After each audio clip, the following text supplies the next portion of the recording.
Jaz bi k besedi najprej kot koproducentu te analize povabil Anjo Zorko, da pove nekaj besed, kje se v bistvu odražajo ti podatki, zakaj so pomembni za kulturni sektor, kulturno-kreativni sektor in nasploh za zaposlene v teh dejavnostih. Anja, prosim. Lep pozdrav tudi z moje strani. Kot je Marko rekel, gre za program, ki je del partnerske mreže Platforme Centra za kreativnost in je financiran s strani Evropske unije iz Evropskega sklada za regionalni razvoj in Republike Slovenije.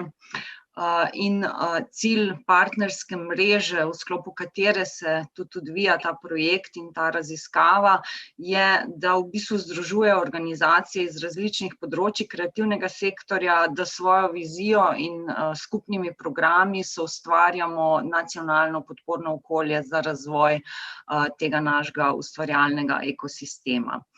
In ko se je marca letos, ko so se začeli prvi ukrepi za zajezitev širjenja pandemije COVID-19, so se seveda številni ustvarjalci, organizacije in podjetniki v tem našem že tako podhranjenem sektorju znašli v veliki stiski.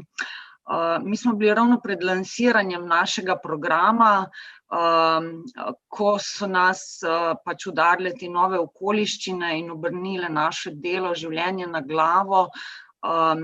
Epidemija je takrat in še danes ohromila življenja, ustvarjalno življenje na področju kulture in mnogi ustvarjalci so čez noč ostali brez dela in sredstev za preživetje. In kmalu po tem lockdownu je bilo razvidno, da to ne bo šlo zgolj za nekaj tedenski virus, ampak bo ta situacija vplivala in imela grozljive posledice na delo ustvarjalcev. In takrat je k nam pristopil Poligon in predlagal to izvedbo celovite študije o vplivu COVID-19 krize na delavce v kreativnem sektorju v Sloveniji. In mi smo bili takoj za, ker se nam je zdelo, da moramo nekaj povedati, opozoriti na to, kar se dogaja v našem sektorju in tudi predstaviti odločevalcem, kako ta kriza vpliva na sektor, kakšne posledice ima in s tem seveda vplivati na neke ukrepe in pa pakete okrevanja, ki bi pomagale tudi ustvarjalnemu sektorju pri blaženju posledic epidemije. Ker gre nenazadnje za blazno pomemben in velik sektor, ki predstavlja več kot 52,000 posameznikov, delujočih v kreativnih poklicih in organizacijah, kar je velik delež in skupaj v kreativni ekonomiji dela kar 7% celotne delovne sile, ne. Po bruto dodani vrednosti v Sloveniji pa je ta sektor v bistvu višji, ima višjo dodano vrednost, kot je povprečno gospodarstvo. Zato se nam je zdelo zelo pomembno to, kar je predlagal Poligon in smo se tudi odločili, da bi seveda podprli to raziskavo in jo potem nadaljevali tako v jesenskem delu, da seveda vidimo, ali so kakšni ukrepi prispevali k boljšemu položaju ali ne. In danes je pred nami nič kaj obetaven rezultat, tako da upamo in bomo nadaljevali s tem tudi v prihodnosti in opozarjali vse odločevalce na to, kako je treba sektorju pomagati in kako pomemben je. Hvala, Anja. Za zdaj. Ti podatki so seveda tudi pomemben arzenal za delo Centra za kreativnost in teh podatkov ne bi bilo, če te raziskave Poligon ne bi iniciiral in je zasnoval. Zato bi kar povabil tudi Evo in pa Polono, da mogoče začnete z predstavitvijo in pa same raziskave, metodologije in pa zbiranja podatkov ter seveda rezultatov, ki nas seveda najbolj zanimajo. Tako da, Eva, prosim, če ti kar deliš svojo predstavitev. Zdravo vsi in hvala Marko in Anja za ta uvod. Zdaj bom jaz najprej naredila tole, da bom pošerala moj screen, zato da vas popeljem čez prezentacijo, samo trenutek. Evo, takole. Samo majhen, da vas predstavim tle gor. No, takole, ja, tako je Anja rekla, jaz sem vesela, da imamo priložnost predstaviti te podatke, hkrati pa kar malo žalostna zaradi tega, ker izsledki res niso dobri, a ne. Včeraj smo veliko ljudem, ki ste pustili e-maile, da bi radi, da vam pošljemo poročilo, že poslali izsledke raziskave, tudi marsikaterim zagovorniškim organizacijam in odločevalcem. Zdaj, ta moja predstavitev bo krajša, kot je celotno poročilo. Predvsem so v poročilu bolj poglobljeni podatki, tako da lahko boste pogledali recimo za posamezno podpanogo, kje točno v celotni sliki stoji. Tukaj so pa zbrani eni taki, ki so zanimivi, meni se zdi več ali manj vsi, ki smo jih vključili noter zanimivi, ampak te se mi zdijo nekako bistveni za nek tak oris situacije, kakšna je. Zdaj, rada bi se najprej zahvalila raziskovalni ekipi, ker je bilo 2 raziskave v pol leta tako kompleksni izvesti in zanalizirati in potem napisati poročila izjemno naporno. Tako da tukaj je z nami še Polona Černič, Polona je tista, ki je premetavala tabele in se trudila, da bomo čim bolj zanimive analitike ven dobili iz različnih zornih kotov, ima pa še veliko možnosti na zalogi, kaj bi se še dalo v prihodnje zanalizirati. Potem z nama je delala skozi Teja Kosi, ki je bila predvsem imela čez odprte odgovore. Zanimivo je to, da zdaj se je v raziskavi v pomladanskem in jesenskem delu sodelovali že prek 3100 ljudi. In ko sem šla včeraj, že zadnjič sem za hec gledala, koliko ur je bilo v jesensko raziskavo v reševanju vložen, in je bilo 386 ur ste reševali jesensko raziskavo. In potem sem šla gledati še koliko pa pomladansko in je bilo 408 ur. Tako da skupaj ste delavci v sektorju investirali skoraj 800 ur za to, da je ta pač raziskava sploh bila narejena, In ogromno smo imeli odprtih odgovorov tudi in mislim, da vas je na neke vprašanja tudi po polovica še zraven dajala odprte odgovore, kar je Polona v raziskovalnem smislu, kar dosti nenavadno, da dobiš en kvantitativni vprašalnik, še stok neke kvalitativne vsebine. V raziskavi sami je v bistvu, so te statistike večkrat tako, ko naj rečem, da se jim vdihne življenje skozi neke citate, tek v bistvu kvalitativen del je pa še toliko obsežen, da bomo v prihodnosti verjetno še to posebej obravnavali. Imamo pa tudi neke v bistvu sinteze kvalitativnega dela, ki boste videli, samo zato, da nam poglobijo razumevanje podatkov. Tako da samo nek tak kratek uvod, da si boste predstavljali. Mi smo, kot je rekla Anja, hitro se je CZK odzval in nas podprl v tem, da se res raziskava naredi, in mi smo v bistvu že, to je bilo po mojem 3. teden samoizolacije spomladi, ki smo v bistvu zaštartali anketiranje pomladanske raziskave in mislim, da je bilo okrog 15. maja pa konec samoizolacije pomladi, to se pravi, da se je pomladanski del v celoti odvil v tem v bistvu samoizolacijskem času. Potem smo pa imeli 4. junija tik pred počitnicami predstavitev, takrat če užival malo to, in to nažalost zdaj ni možno, je samo ta online način, ampak se mi zdi, da bomo tudi najbolj možen vam predstavili vse skupaj, da ne bo dolgočasna ta predstavitev tudi takole, če se ne vidimo v živo. Jesensko raziskavo smo pa v bistvu, smo bili pa tukaj omejeni z rokom projekta. Idealno bi bilo sicer, da bi mi v bistvu še vedno zdaj anketirali, ker smo mi s Polono pričakovali, da se bo drugi val zaostril prav v novembru verjetno, in to bi bilo idealno, če bi imeli ta privilegij, da bi še v novembra merili, ampak nažalost zaradi projekta, zaradi poročanja pa zaradi vsega tega smo zamaknili ta datum anketiranja način kasneje. In torej smo dokončali anketiranje 25. oktobra, ampak to je bil že teden, ko so bile šole spet zaprte, recimo. Hočem samo to reči, da če bi mi merili recimo še november, bi zelo verjetno določeni podatki pokazali še malo drugačno sliko, ampak je pa trend nekako viden že pri teh, ki jih imamo zdaj. To se pravi, ekipa, ta raziskovalni del smo bile me 3, Polona pa Teja pa jaz. Zelo pomembno vlogo pa celi v bistvu raziskavi ima tudi Maruša Račič kot oblikovalka, zaradi tega, ker se mi zdi, da je en del, da mi lahko neke izsledke pač pogruntamo, ampak potem je pa važno to, da za naprej, da gre sporočilo čim dlje, je pa važno tudi, kako so predstavljeni in tukaj Maruša naredila odlično delo. Vse skupaj, da je pa v bistvu podporo pa na projektu, pa da je Luka Piškorič, ki je pa v bistvu skrbel za vse te administrativne zadeve pa vodenje projekta. Tako da s Polono vas bova popeljale čez raziskavo, Polona bo razložila metodološki del, potem bo pa meni predala potem predstavitev najbolj zanimivih izsledkov pa priporočil. Tako da Polona, izvoli, prosim. Samo prosila bi, če se lahko, se bo tvoja prezentacija pa videla, Eva. Da bom jaz samo govorila čez. Ok, pa ti pa jaz dam ti mi kar reči, kdaj ne obrnem slajd, prav? Ok. Torej, tako kot je Eva rekla, torej jaz bom predstavila metodološki okvir raziskave in pa na kratko tudi vzorec raziskave.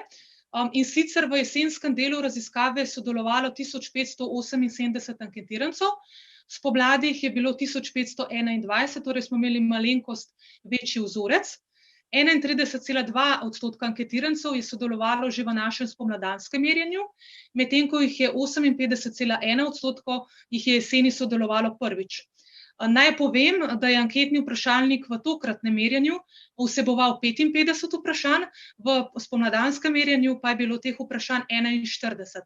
Med tipi vprašanj je bilo jeseni 5 vprašanj odprtih in pa 13 kombiniranih, torej delno odprtih. To je to, kar je že Eva omenila, kar dejansko pomeni, da imamo v jesenskem merjenju enako, kot smo imeli v spomladanskem, širok nabor odprtih odgovorov, ki podkrepijo kvantitativni del raziskave, torej imamo ogromno število nekih podatkov, ki jih lahko vnaprej še raziskujemo za pisanje člankov, poročil in tako dalje.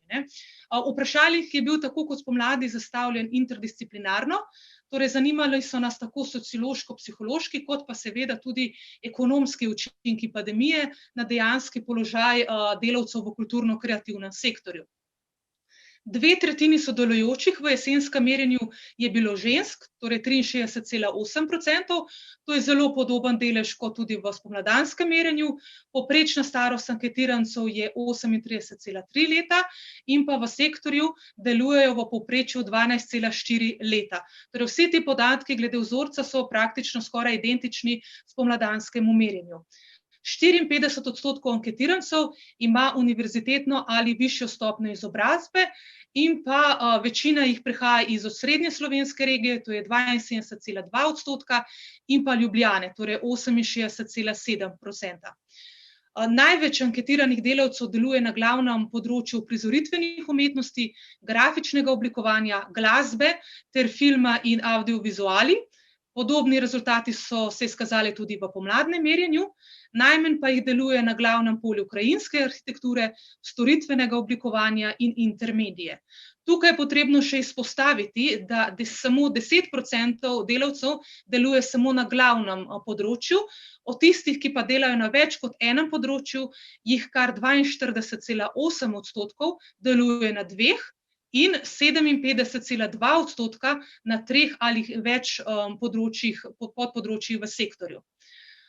Zanimalo nas je seveda tudi pravni status anketiranih, in sicer jih največ delavcev ima status samostojnega podjetnika, takšnih je bilo 22,5%, in pa samozaposlenega v kulturi s pokritimi prispevki, takšnih je bilo 20,5%.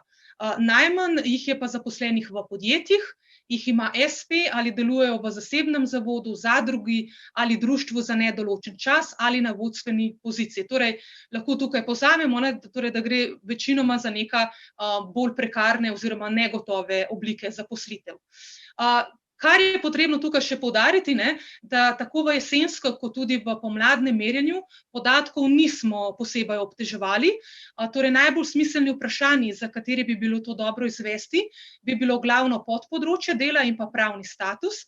Ker pa smo ti dve vprašanji zastavili iz zanimanja po dejanskem delovanju delavcev, torej imamo na primer pri vprašanju o pravnem statusu kar 16 možnih izbir odgovora, zaradi česar je opredelitev velikosti in tudi relevantne strukturne ciljne populacije težavna iz že obstoječih podatkov in drugih raziskav, ki so se delale na področju kulture. Hkrati pa to ne nazadnje ni nič manj težavno tudi za kakšno manj kompleksno vprašanje, kot je recimo spol, ker veliko smo se med nami, ko smo delali analize, spraševali tudi o nadprezentiranju žensk v raziskavi, ampak enostavno tudi v nekih drugih raziskavah nismo se dokopali do podatka, da bi videli, ali imamo nadreprezentativnost žensk, ali so ti podatki dejansko realni, pa v tem sektorju res deluje več kot 60% žensk in je moških toliko manj. To bi bilo zaenkrat iz moje strani vse, tako da predajam besedo Evi, ki bo nadaljevala z vsebinskim delom poročila. Super, hvala, Polona. Bomo šli kar na rezultate. Kot pravim, boste lahko v pregledovanju poročila še marsikaj novega zvedeli. Tukaj so pa samo eni taki najbolj bistveni. Pa bomo kar začeli najprej s temi izzivi poslovanja. Predvsem smo vas v bistvu spraševali, kako ocenjujete, kakšna bo sprememba prometa letos v primerjavi z lanskim letom, kakšna je situacija glede odpovedanih poslov, kakšen je trenutni obseg dela, ki ga imate, in pa kakšni so razlogi za slabše poslovanje. Nekateri podatki, ki jih bom zdaj pokazala, so primerjava tudi pomladanskega pa jesenskega merjenja, nekateri so pa samo za jesen. Zanimivo je bilo, ker bereš pa vse možne komentarje ljudi potem na koncu vprašalnika, in vem, da je bilo v pomladanskem času par takšnih, ko so rekli, pa kaj nas to vse sprašujete, to jaz lahko samo oceno dajem, a sem vedeževalka ali kaj, ne vem, kaj se bo zgodilo. In kar je zanimivo zdaj, recimo, s primerjava dejanskega stanja, ker jesen pa že pokaže, kako se je v bistvu vse skupaj potekalo, da je kar visoko ujemanje med temi pomladanskimi napovedmi oziroma oceni, nami pa dejanskim stanjem. Torej, zdaj bi samo tako rekla, da kar se ocena spremembe prihodkov z poslovanja v letu 2020 kaže v primerjavi z letom 2019, ko smo vas spraševali, kako mislite, kako se vam prihodki spreminjajo, vidite, da vas je v bistvu tlele skoraj da 80% odgovorili, da bojo se prihodki zelo znižali ali pa znižali.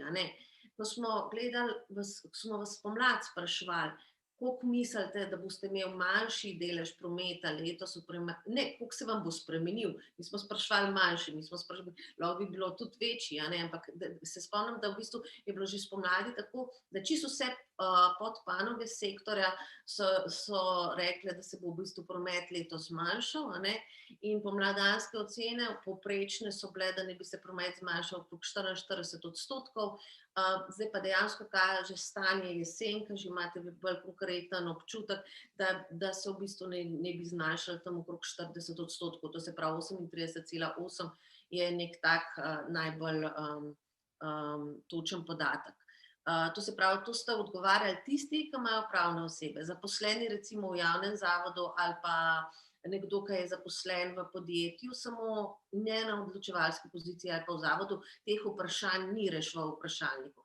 To je še ena taka, recimo, dopolnilo, da je pač bila krajša pa daljša verzija vprašanja, to se pravi, tisti, ki imate svoje biznise, ste reševali daljšo. Zdaj, seveda nas je zanimalo, koliko od vas je v bistvu doživeli dejansko odpoved posla že, Tukaj bi jaz rekla, da je tudi specifika dela v našem sektorju taka, da mogoče se ne sliši kvantitativno veliko, če si dobil odpoved samo enega posla, ampak včasih so ti posli lahko tako veliki, da recimo pomeni en posel delo za pol leta.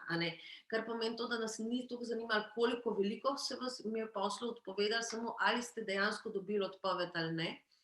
In 75% je takih delavcev, ki je rekel, ja, že dejansko do jeseni sem že dobil odpoved posla.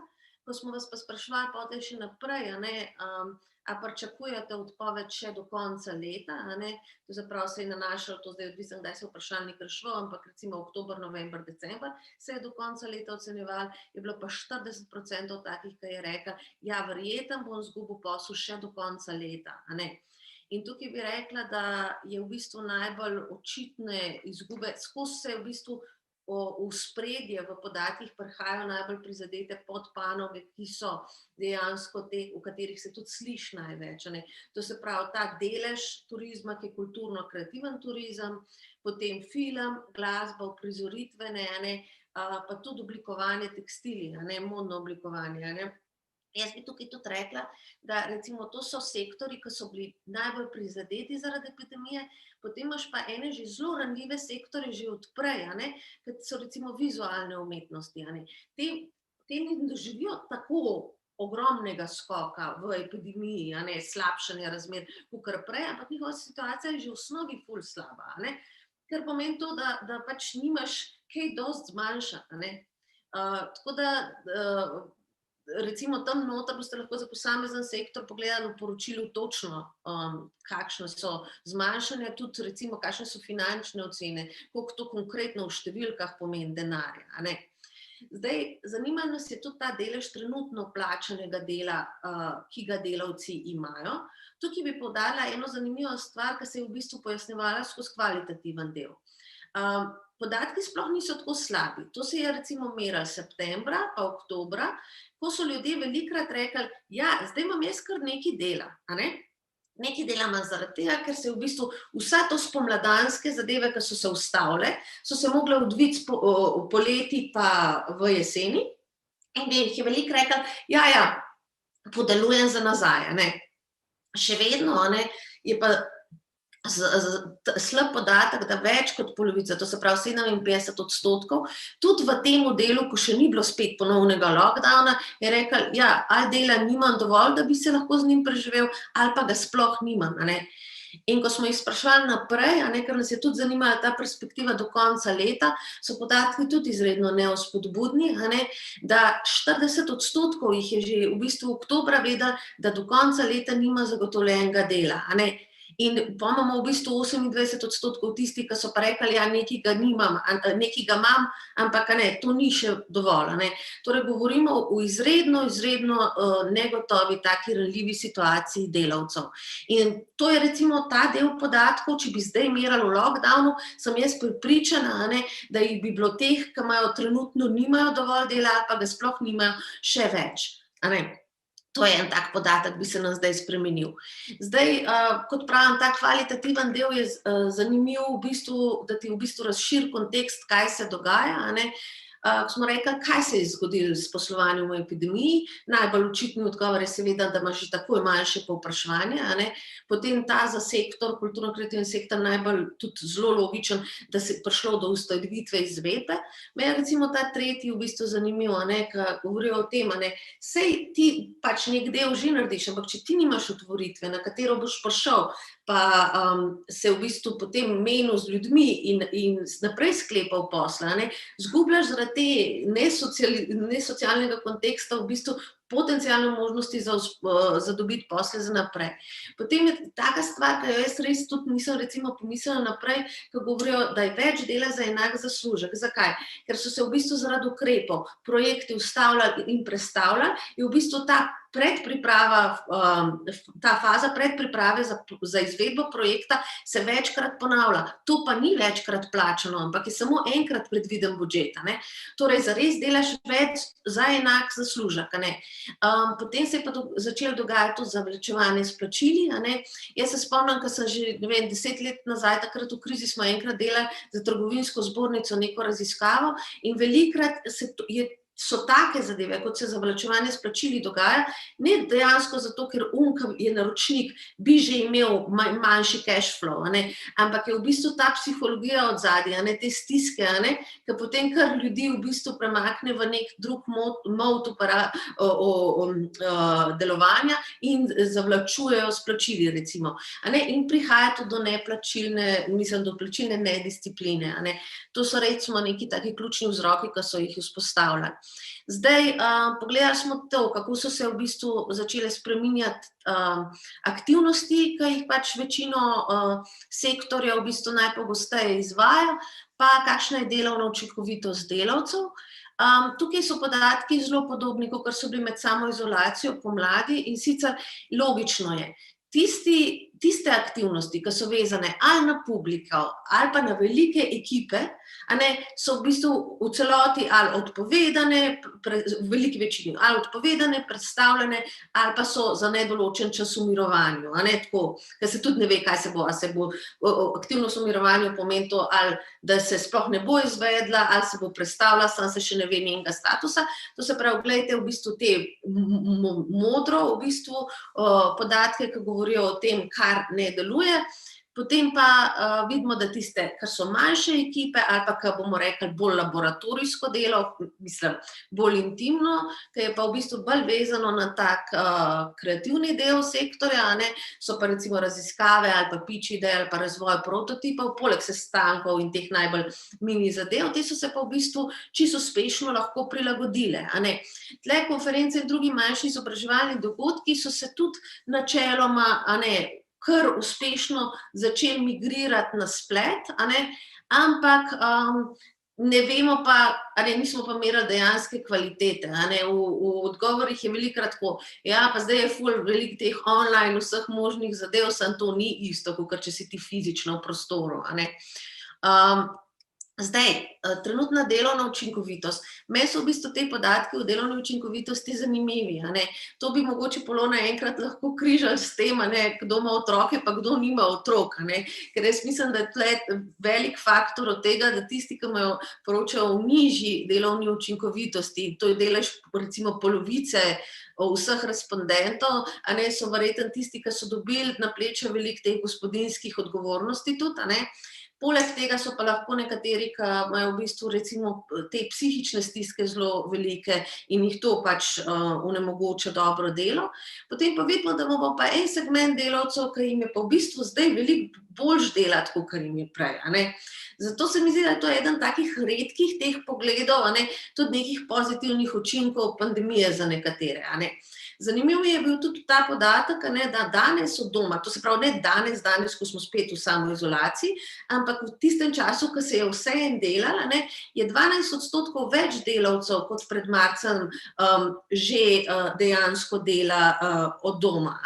Boste videli tudi noter v poročilu so podatki o tem, delno se to tudi da razložiti s tem, da so nekateri izgubili prostor za delo in tudi na žalost, ko smo spraševali, koliko v bistvu najemodajalcev je bilo pripravljenih znižati najemnino zaradi krize, je delež tistih, ki so v bistvu šli nasprot svojim najemnikom manjši od tistih, ki so bili v bistvu neomajni, da je treba še vedno vztrajati pri istih najemninah.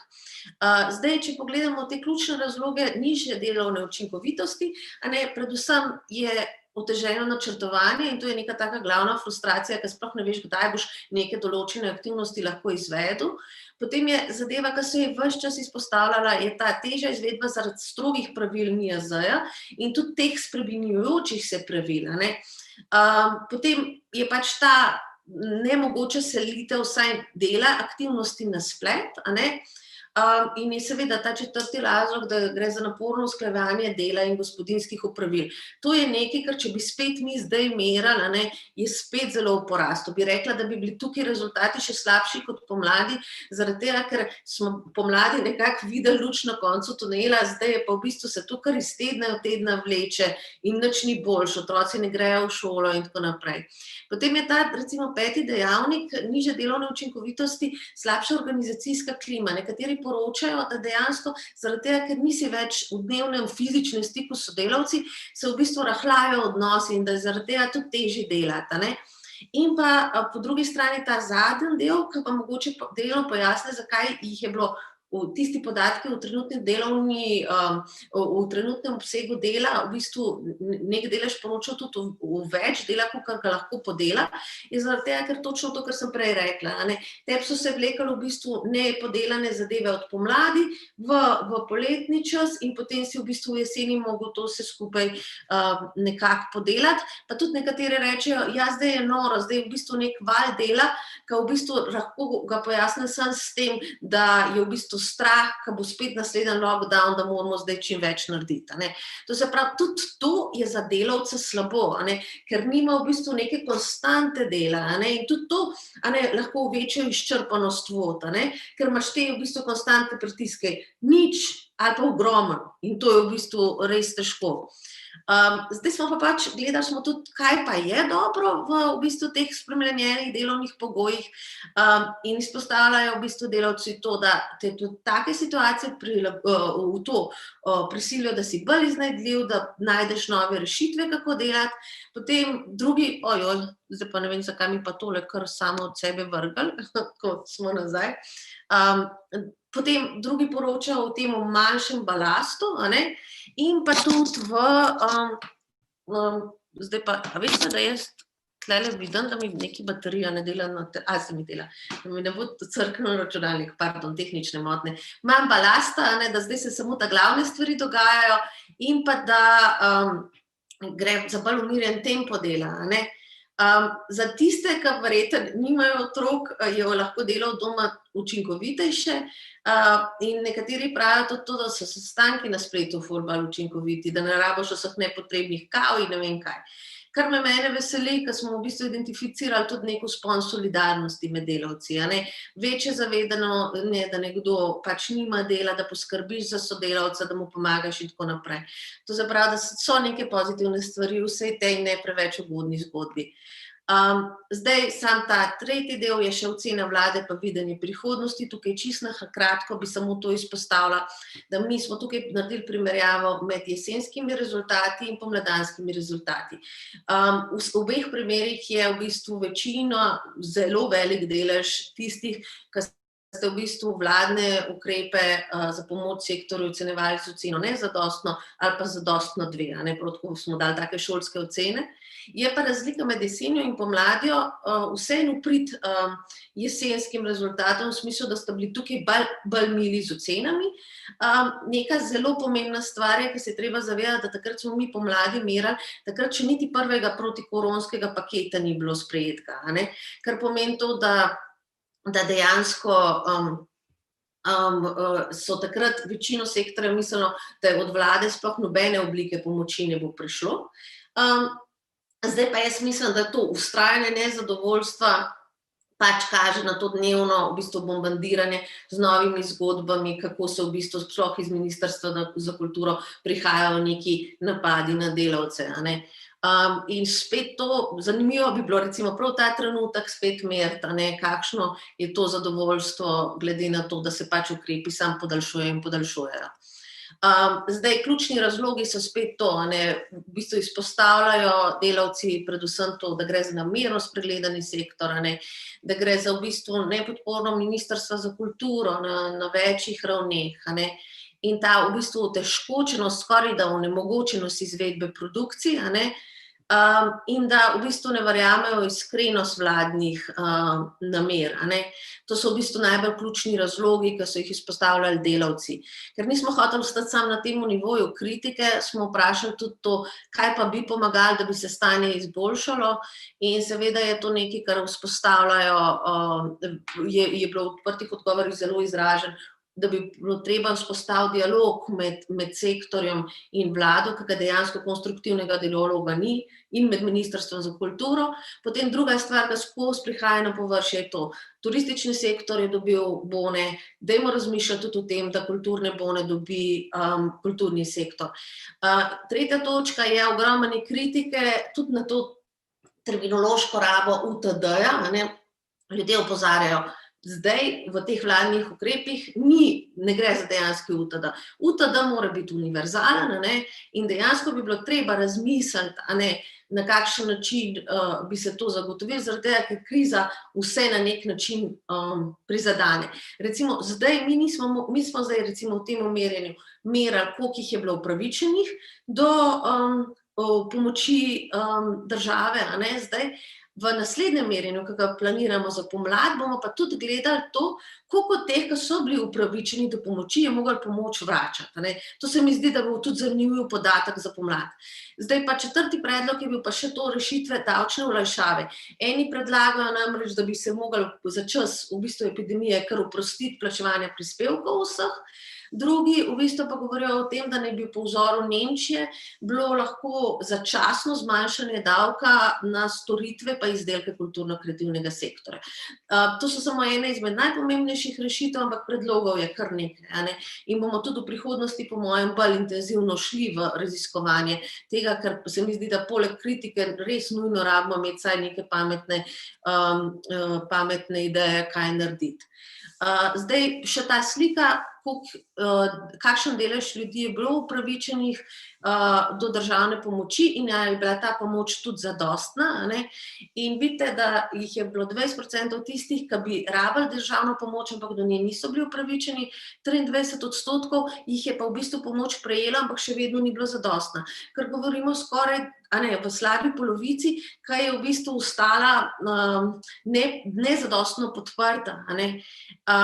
Ostala, recimo 28% jih pa govori, da so dobili pomoč in da je bila ta zadostna, oziroma imamo v bistvu 29% tistih, ki jo sploh niso zaprosili, ker niso potrebovali. Nas je zanimalo, kaj se je zgodilo s tistimi, ki so pa vseeno bi mogli pomoč dobiti, pa jo niso. In tukaj vidimo, da v bistvu pride do te oslombe na to svoje, na bližnje, zdaj bodi si sorodnike ali pa prijatelje, in to je v bistvu tretjina teh, ki so pomoč dodatno potrebovali, se je šlo in zadolževalo pri sorodnikih. To je en tak aspekt, ki mene zelo skrbi, ker tudi v odprtih odgovorih je ogromno te debate, kako so se zadolžili za to, da so lahko pokrpali najemnino, ampak še vedno ne kaže nič, da bojo denar dobili, in jaz se bojim, da bomo v bistvu v tej trdi zimi pristali do tega, da bojo ljudje pristali kar v ogromnih dolgovih ali pa brez, tudi to se že kaže, ko smo spraševali o spominjanju bivanjske situacije, da najbolj prekarizirani delavci so že doma pri starših, recimo nazaj, ali pa se, ne vem, ali pa greš iz svojega stanovanja z večjimi cimri in tako naprej. Ker je katastrofalno, če gledamo to, da ne gre to za neko študentsko populacijo, ampak za neke odrasle ljudi, ki enostavno ne morejo več samostojno zagotoviti preživetja zase pa za svoje bližnje. No, in potem tudi v 12% so tisti ljudje, ki so rabili še dodatno pomoč, se obrnili tudi na center za socialno delo. Tudi o tem govorijo, da so recimo prvič zbrali pogum in šli po enkratno socialno pomoč. To je tudi nekaj, kar je v bistvu pomeni, da moraš ti v bistvu ful neke stiske pri sebi ali pa, ne vem, nekega tabuja do tega, da si sploh greš in se odloča za ta korak. To so res težke stvari. Kaže se tudi to, da nekateri ljudje so se obrnili tudi na to akcijo Solidarni s kulturo, tudi to imate noter podatek, kar pomeni to, da verjetno so tudi to neki mehanizmi, ki postajajo vedno bolj poznani, da se jih lahko ustvarjalci poslužijo. Zdaj, da v bistvu to poglavje zaključim, ker noter v poročilu je kar nekaj teh v bistvu merjenja stališč, odnosa delavcev do družbe, do svoje prihodnosti in tako naprej. Sam izpostavila sem to sliko, če gledate v primerjavi jesen in pomlad, ljudje še bolj, že pomlad je bilo zelo izraženo, ampak še bolj v jeseni mislijo, da je v bistvu ta epidemija, jo vlada izrablja samo za bolj avtoritarno vladanje. Ta skrb za skupno prihodnost je tudi v jeseni še bolj izražena, čeprav je bila visoka že pomladi. Ne verjamejo ljudje, da bo ta kriza enaka, kot je bila ta kriza izpred desetletja, ampak da bo v bistvu imela bolj daljnosežne učinke in bolj škodljive in da tudi marsikateri teh učinkov ne bo povraten. Manjša se tudi optimizem v primerjavi s pomladjo v smislu tega, da lahko tudi neko krizo obrneš v svojo priložnost in da bo država s pravimi ukrepi poskrbela, da bo epidemija čim blažja. To je tudi spet nek dejavnik, jaz mislim, da če bi zdaj merili po tej v bistvu res slabi epidemiološki sliki, bi bil ta podatek še slabši in res se manjša ta optimizem, da bo leto 2021 že vse v bistvu šlo na stara pota, a ne? Ampak ljudje vedno bolj vidijo, da se bo v bistvu, da se bomo mogli še, po mojem, ne samo eno leto, ampak bi jaz rekla še dlje spopadati s temi izzivi te krize. Zdaj, ta zaključen del je pa tak, kot smo ga imeli tudi pomladi, a ne? Nekaj je, da pogledamo v bistvu vse te dosti neugodne številke, ampak po drugi strani moramo videti, a ne, kje v bistvu sploh še, a so kulturno-kreativni delavci še sploh kakorkoli oblazinjeni, da to v bistvu te pretrese, a ne, preživijo, a ne? In smo gledali enostavno to, a ne, da smo videli, kako v bistvu, spraševali smo ljudi, kaj se dogaja s tvojim mesečnim prihodkom zdaj v epidemiji. In, a ne, tle so kar strašljivi podatki, a ne, to je, mislim, da 66% skupaj delavcev rekli, da se jim je prihodek že v epidemiji zelo znižal ali pa znižal. Zanimivo je, našla sem zadnjič eno OECD-ovo študijo, kako naj bi v bistvu se države pa lokalni odločevalci spopadali, pomagali v bistvu kulturno-kreativnemu sektorju v tej krizi. Oni v bistvu izpostavljajo eno zelo bistveno stvar. In sicer, da je ta sektor fleksibiliziran že pred v bistvu vso to fleksibilizacijo drugih sektorjev, a ne, ker je narava dela, a ne, se zato pa imamo že, ne vem, iz 70-ih nek izraz svobodni ustvarjalci, a ne, taka, da v bistvu je velik delež, a ne, v teh prekarnih oblikah dela, a ne, samozaposleni in tako naprej. In ravno zaradi tega, in pa OECD opozarja, je v bistvu ful pomembno, da se zavedamo, ko pride taka kriza, kot je recimo bila finančna 10 let nazaj ali pa ta, bo v bistvu pokusila najprej tiste, ki so one samostojni, a ne. In zaradi tega je v bistvu udarec na naš sektor zdaj tako velik, a ne. In kar je v bistvu še bolj problematično, oni govorijo, in zaradi tega bojo v bistvu tudi javne inštitucije, ki se hranijo v bistvu z dosežki teh svobodnih ustvarjalcev, a ne, posledično oškodovane, a ne, zaradi tega, ker pač je dejansko to samo v drugem valu ne boš imel več dovolj vsebin, a ne, ki boš razstavljal, ki boš predstavljal in tako naprej. S tem, da oni tudi pravijo, da se posledično bo tudi s tem krhanjem sektorja zmanjšala stopnja inovacij, pa tudi strpnost v mestih, a ne, da ne bi ta sektor bil res pomemben za zagotavljanje te diverzitete. V glavnem, zanimivo mi je bila ta študija, zaradi tega, ker je totalno, bi rekel, ne vem, iz nekega ekonomskega stališča se vidijo v bistvu skrb za to, koliko je v bistvu ta dodana vrednost sektorja, ki jo ne moramo spregledati in ji pomagati. Obenem pa opozarjajo še nekaj, ker imaš tako prekariziran sektor, države so zelo rigidne v načrtovanju pomoči in večino držav ne zna v bistvu pomagati tem najbolj prekariziranim in padajo skozi ukrepe pomoči. In kar vidite še to, pač samo to, da tudi gospodinjstvom se je prihodek zelo znižal ali pa znižal, še celo več kot posameznikom. In tukaj smo mi tudi berali in tretjina, mislim, da je tretjina samskih, ki smo jih imeli v vzorcu, tretjina je pa takih, ki imajo tudi partnerje v kulturno-kreativnem sektorju, a ne, kar je pa v bistvu še dodatna težava, da imaš oba dva recimo ustvarjalca, ki ima zdaj v bistvu težave s tem, kako preživeti. Zdaj, že spomladi smo kazali te mesečne neto prihodke delavcev in se jeseni spet potrjujejo, a ne, mi imamo v bistvu več kot polovico teh delavcev, ki ne zaslužijo do 1000 evrov, a ne, in tukaj pač je zelo pomembno, mi nismo, naš vzorec to niso glavninski študenti, ne vem, koliko je študentov Polona noter, a ne, ampak, kaj, halo? Ja, čakaj, izključena sem, veš, mikromos. Ne, študentov, vse to, kar smo delali, recimo, mogoče je dobro povedati, da sva še naknadno po tej glavni analizi delali še analizo za mlade, torej od 19. oziroma 18. do 29. leta in ta delež je bil, mladih je bilo 20%, tega je tam do 24. leta nekaj 10%, nekaj takega, ne, tako da ta delež študentov ni visoka, ne.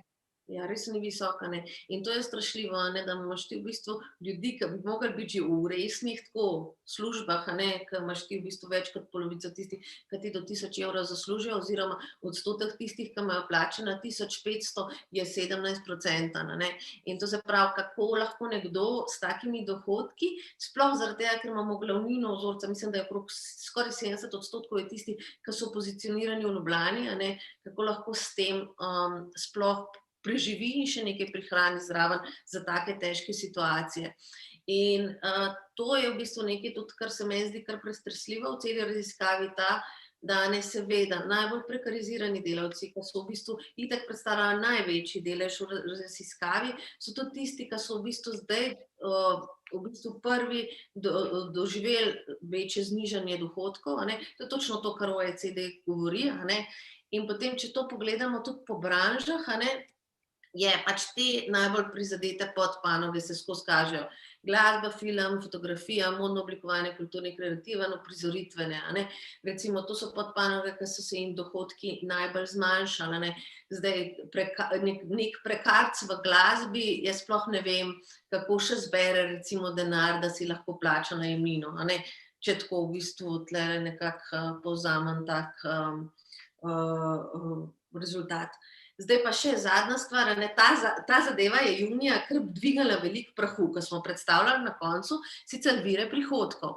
In kaj se je pokazalo? Že spomladi se je pokazalo, da v bistvu ta mit o tem, da ne bi bil v bistvu to sektor, ki je v glavni prisesan na državo, a ne, da to sploh ne drži, a ne. In pa smo imeli velike debate. Ena je taka zadeva, ko mi s Polono še vedno s to raziskavo ne moramo rešiti. To se pravi samoocena, a ne. To je samo oceno virov prihodkov. Mi smo sprašali, koliko si dobil v lanskem letu slovenskih razpisnih sredstev, ali pa EU razpisnih sredstev. In ko ljudje to odgovarjajo iz glave, se lahko v bistvu tle prihaja do nekih razlik, v deležih, kakor če bi dejansko gledal bilance. In jaz mislim, da šele ta analiza bilanc bi res nam točno pokazala stanje. Ker smo se pa mi v tej debati spomladi pogovarjali, je bilo pa to, ja, da mogoče je res to direktna razpisna sredstva enemu ustvarjalcu so nizka, ampak pa ta dobi posredno iz razpisov še denara, recimo, da ga najame neka zunanja inštitucija.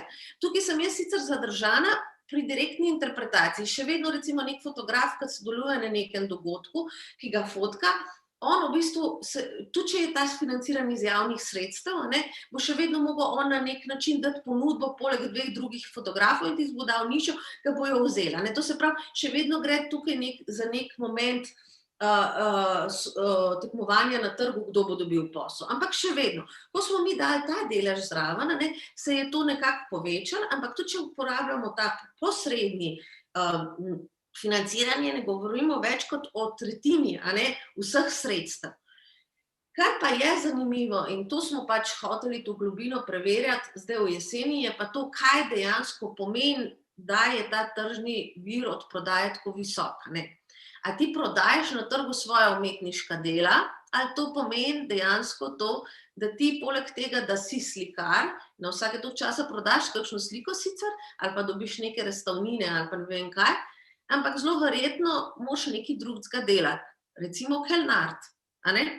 In ko smo šli mi vprašati ljudi, v razmerju med njihovim dejanskim poklicnim poslanstvom in preživetjem, so podatki zelo zanimivi, ker nam kažejo to, da polovico ljudi, vseh, ki delajo v našem kulturno-kreativnem sektorju, se dejansko preživi s tem osnovnim poklicnim poslanstvom. To se pravi, imamo pa potem več kot polovico, ki mora v bistvu to osnovno poslanstvo dopolnjevati. Tretjina je takih, ki ali ne zasluži skoraj da nič iz svojega osnovnega poklicnega poslanstva ali pa le en manjši delež. In potem smo šli še tle naprej kopati in smo rekli, dajte nam prosim tudi napisati, kaj to pomeni. In kar se je izkazalo je, da vidimo tle recimo skoraj 80% je takih, ki morajo v bistvu delati za te druge dejavnosti, bodisi podporne ustvarjanje v kulturno-kreativne sektorje, kar bi pomenilo recimo, ne vem, da prodajaš karte ali pa delaš kot hostesa zraven v neki kulturni inštituciji, ali pa greš in moraš delati celo neke stvari, kar niso s tvojim sektorjem pa popolnoma nič povezane.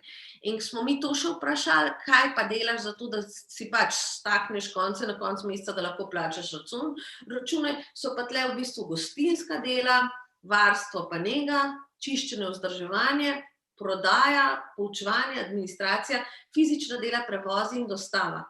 Kar hočem enostavno reči, če se vrnemo spet na vire prihodkov nazaj, zato lahko s tem najbolj jasno pojasnjujemo velik delež tržnih virov prihodkov.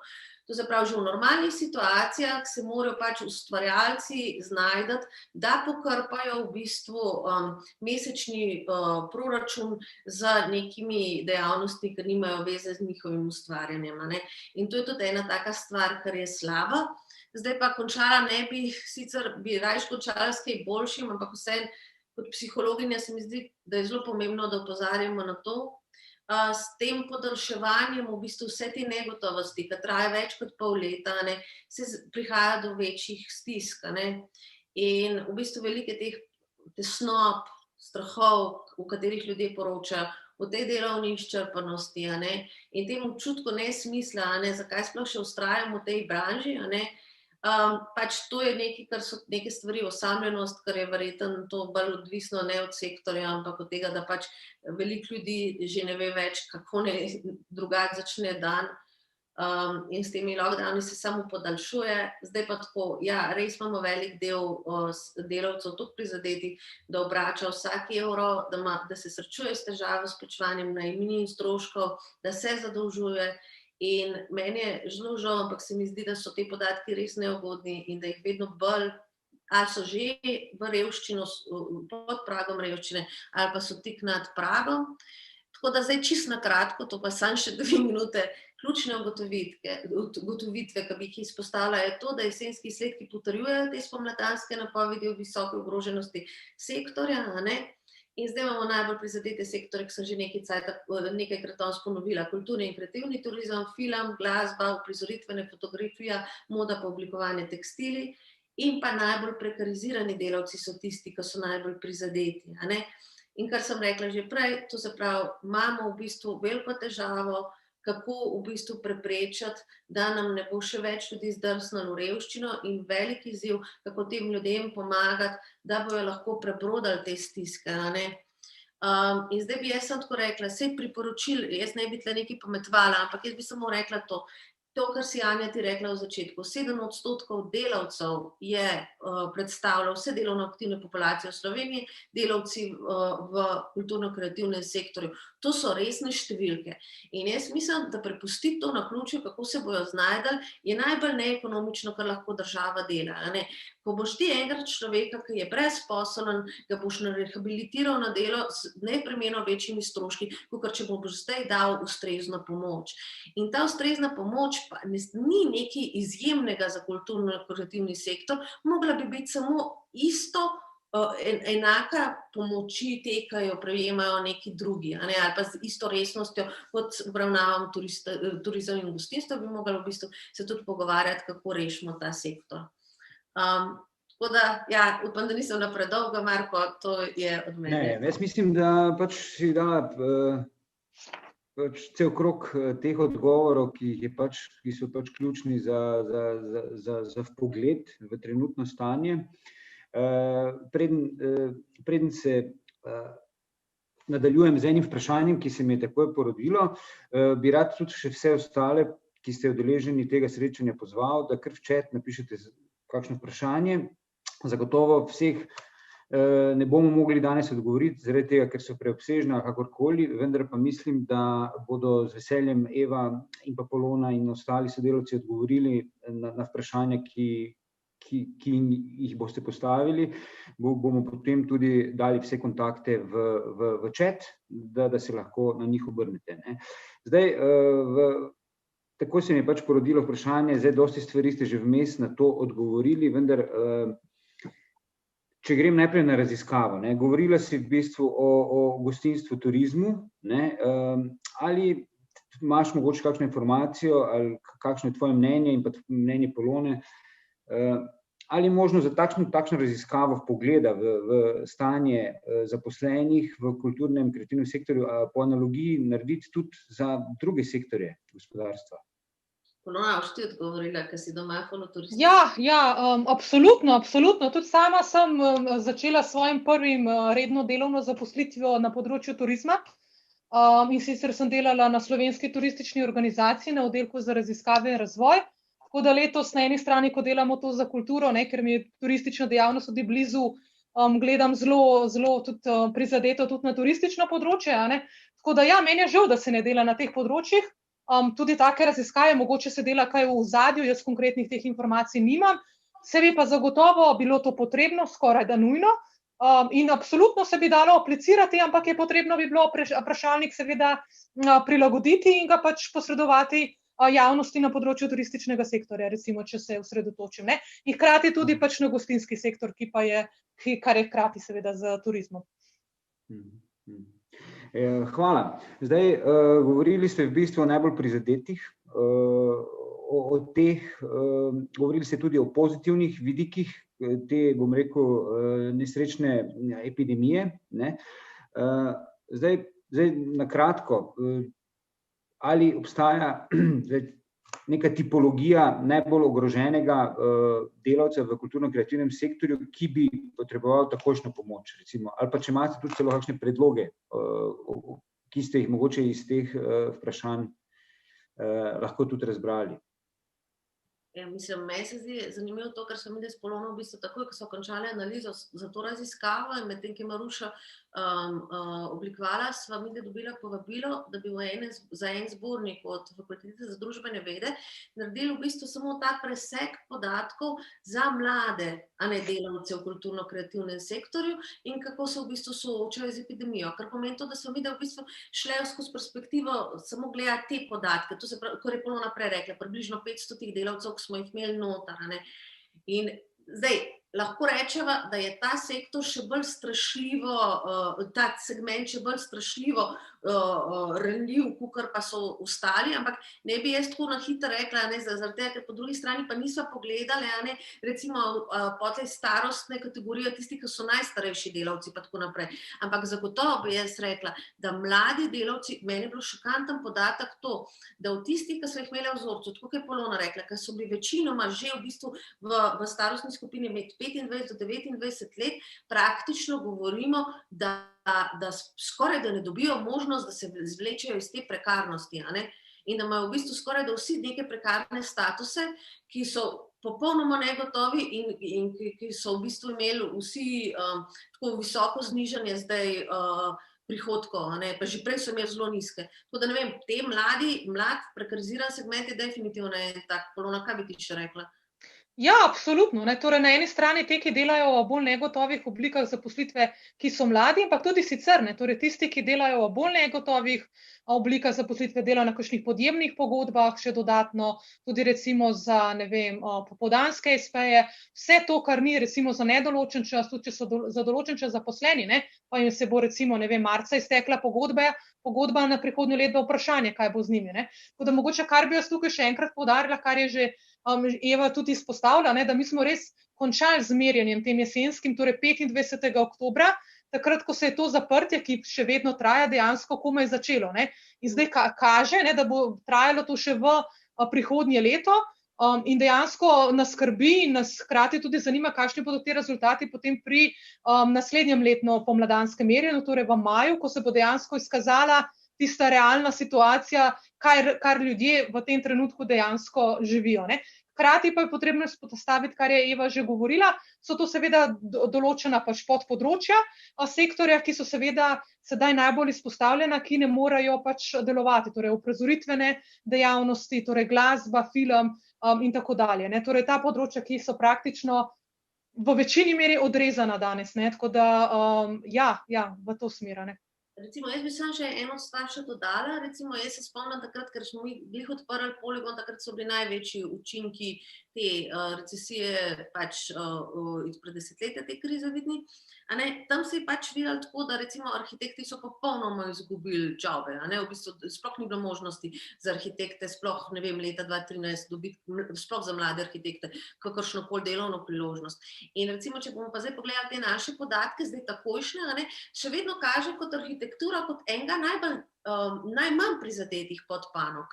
Zakaj? Zaradi tega, ker je treba te podatke tako z enim širšim kontekstom razumeti, predvsem v tem smislu, da za neke podpanoge ta kriza prihaja v zamiku, zaradi tega, ker če si ti arhitekt, imaš ti ponavadi bolj dolgoročen projekt, dolg recimo 2 leti in tako naprej, ali pa leto vsaj, in boš mogoče zdaj ta trenutek imaš še zagotovljeno delo. Vprašanje pa je, če boš, ne vem, v sredini 2021 dobil iste možnosti za projekte, kot si jih imel pred epidemijo. Tudi to je treba v bistvu imeti od zadnji pri interpretaciji podatkov.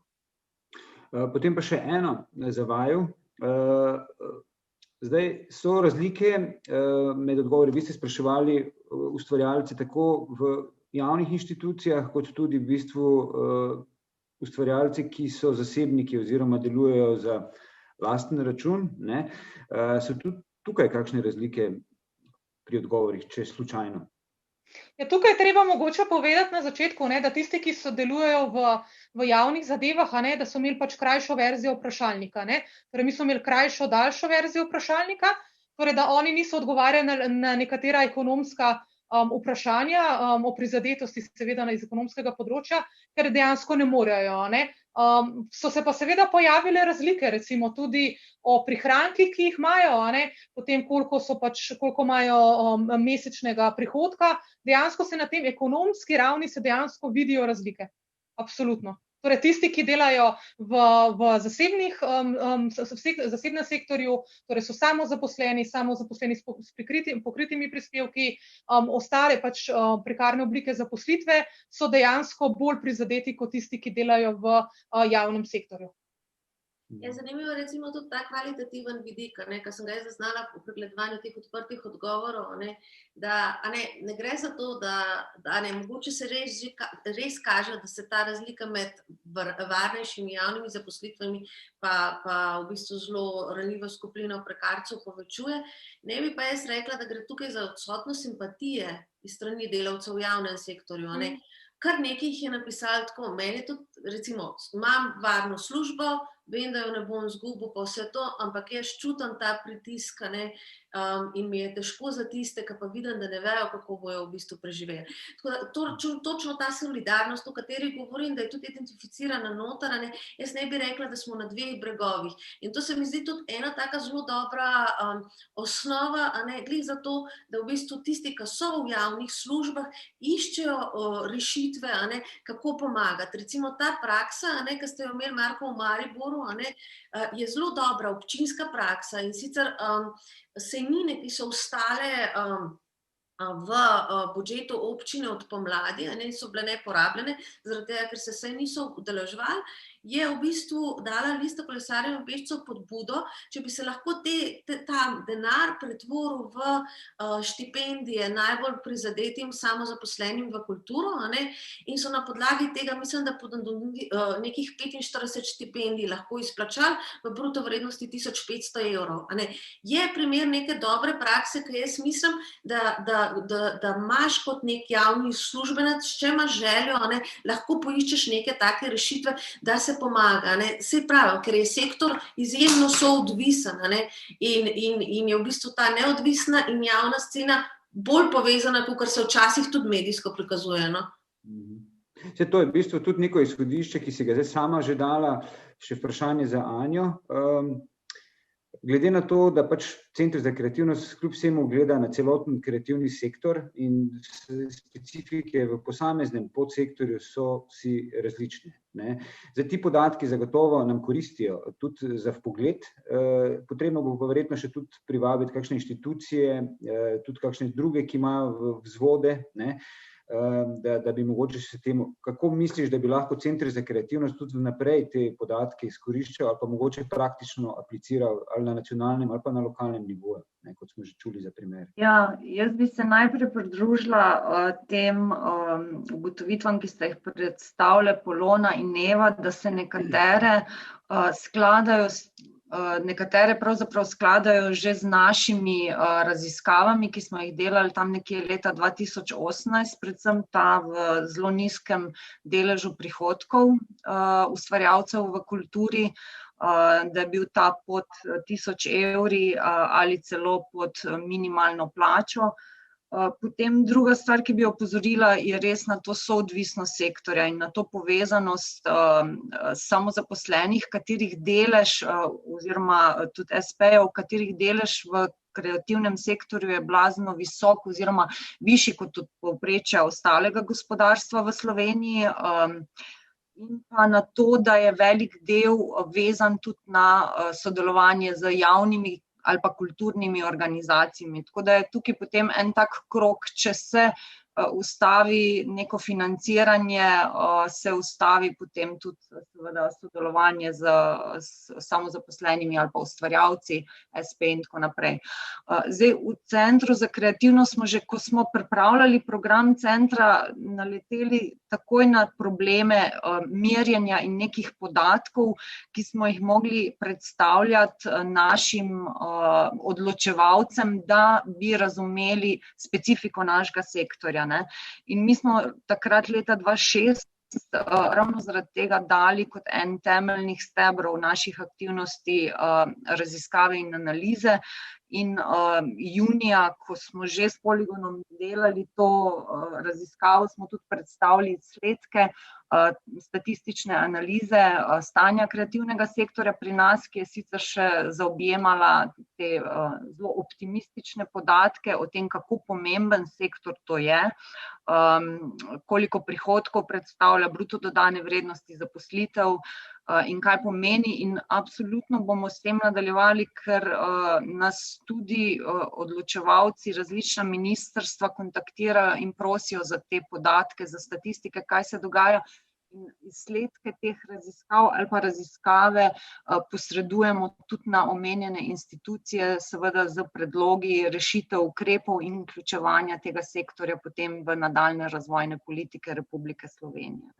Se pa obračajo na nas in kolege tudi evropske institucije, ki se zelo zanimajo za te raziskave, tako Poligonovo, kot te, ki smo jih delali, ravno zaradi tega, ker je ta sektor, ne govorimo o nekih ustvarjalcih ali pa delavcih z nizko dodano vrednostjo, ampak gre za izredno visoko izobražene, kvalificirane posameznike, in to tudi Evropa vzpodbuja za neko nadaljnji razvoj Evropske unije, spodbuja razvoj kreativnega sektorja, ker predstavlja ta sektor neka dela, neke poklice in veščine, kompetence prihodnosti.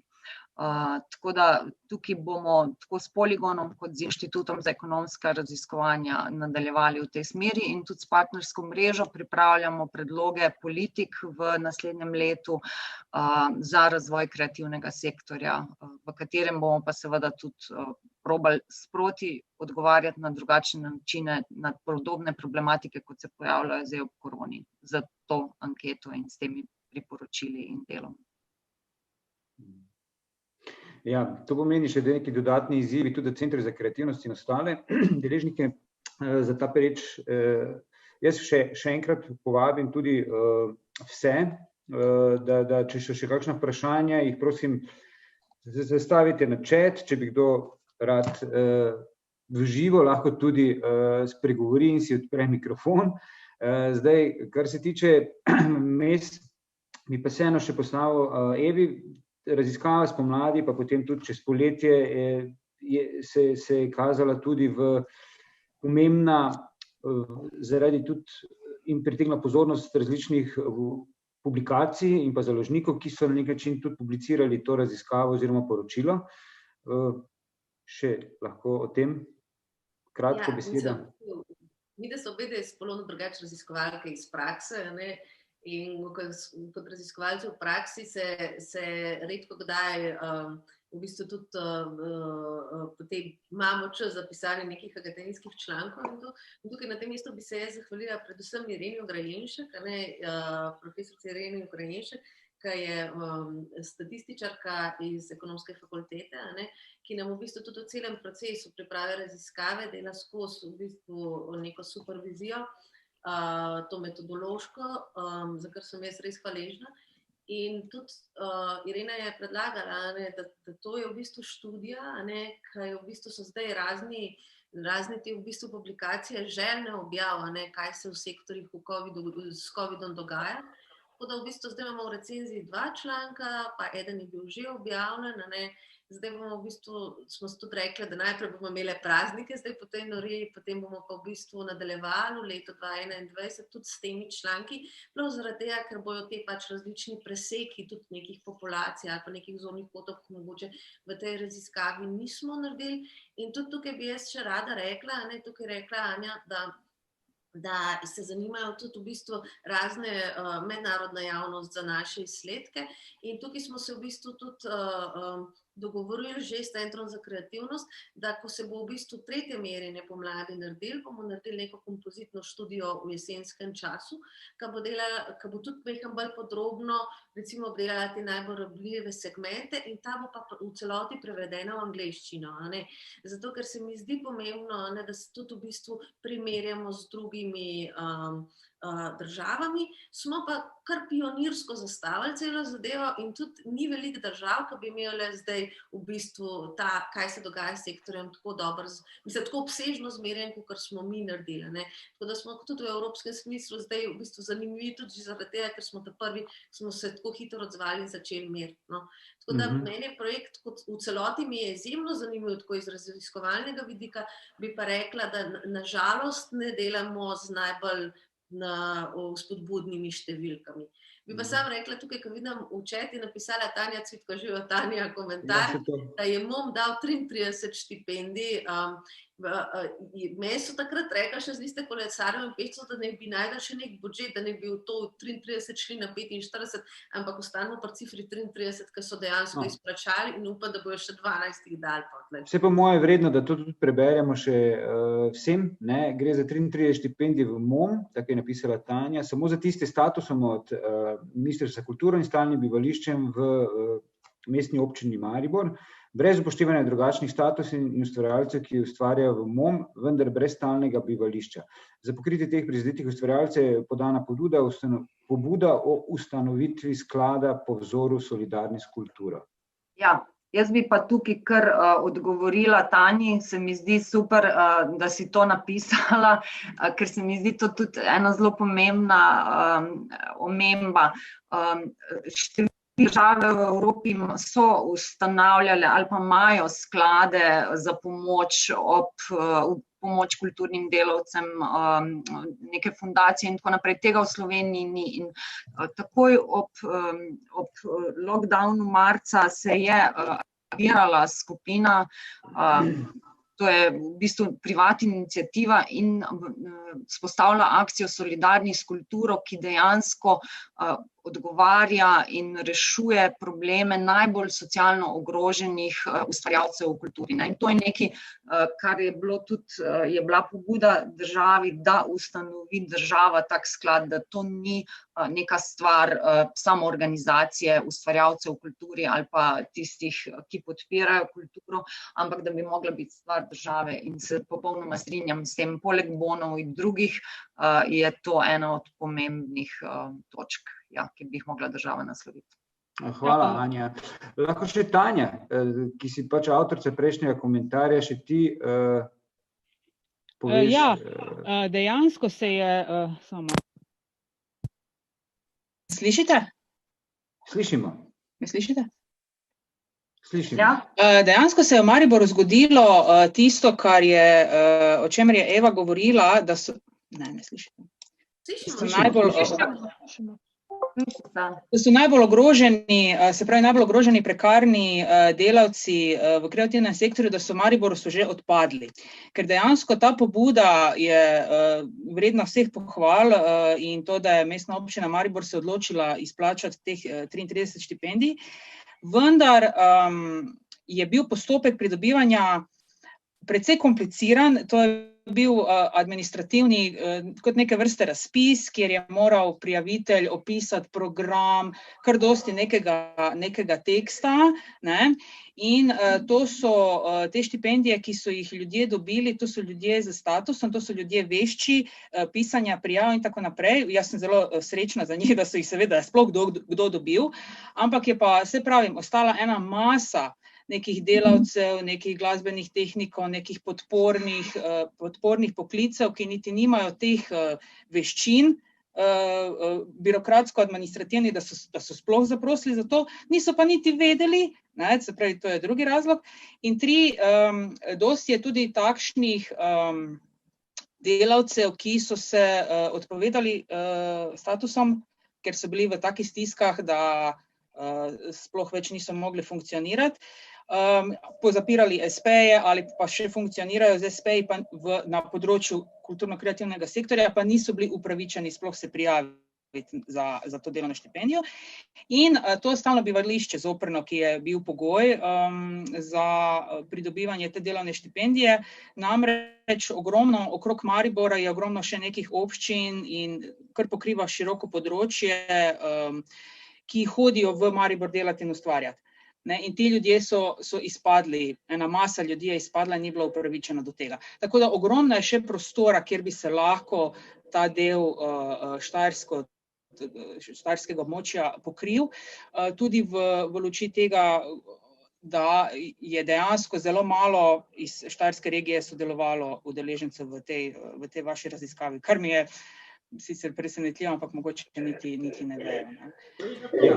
Zdaj, v vsakem primeru, Tanja, da odgovorim vsem, v bistvu, ali pa moj komentar, jaz mislim, da tudi v vsakem primeru gre za dobro prakso, ne, ki jo lahko tudi vsaka lokalna skupnost manjša ali večja povzame. Ne, zagotovo niso vsi manevri jasni v takih primerih, ker gre za izredne pomoči in administracija verjetno, kot vsi si predstavljate, verjetno tudi velika cokla pri uresničevanju takih stvari, zato jaz mislim, da se gre po tej poti, bo tudi več lokalnih skupnosti to lahko naredilo, ne.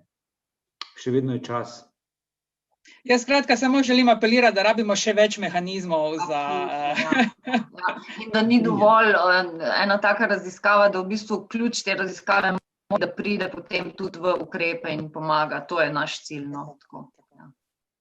Kar se meni zdi bistveno, to, ko smo se tudi pogovarjali, ko bomo mi zaključili 3. merjenje in potem, ko se bo izdalo to veliko poročilo v jeseni, namen tega jesenskega poročila je, da vključuje skupna priporočila, to se pravi razno raznih v bistvu zagovornikov v sektorju, ki dobro poznajo situacijo iz različnih podpodročij, bomo mi v bistvu plan pritegniti, v bistvu povabiti te ljudi na eno ali pa 2 delavnice, kakor smo planirali, in da skupaj gremo čez vse rezultate in rečemo, da gremo skupna priporočila oblikovati. In mi smo namerno tukaj v teh poročilih bolj kratki, zaradi tega, da jih čim prej predstavimo, in da potem ta interpretativni del in iskanje rešitev pa delamo, v bistvu soustvarjamo skupaj sceno, kar najboljše posamezna področja pozna.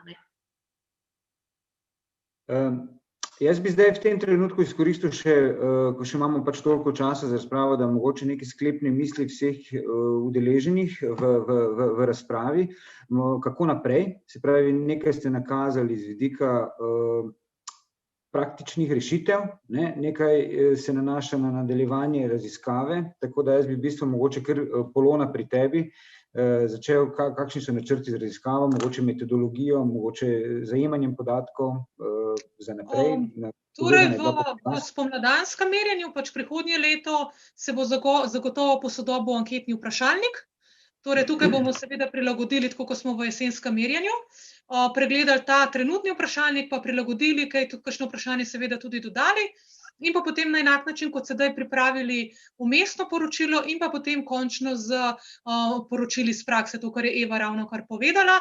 Hkrati pa delamo potem tudi z novim letom, tudi še pišemo različne prispevke iz sedanje raziskave, torej jesenskega. V tem smislu. Torej, gremo na enak način naprej. Upamo, da bomo imeli tudi računamo na nek podoben vzorec tudi prihodnjo leto, mogoče celo še kaj malenkost višji, in da potem uspešno to zaključimo zgodbo konec prihodnjega leta. Ok, hvala. Anja, z vidika...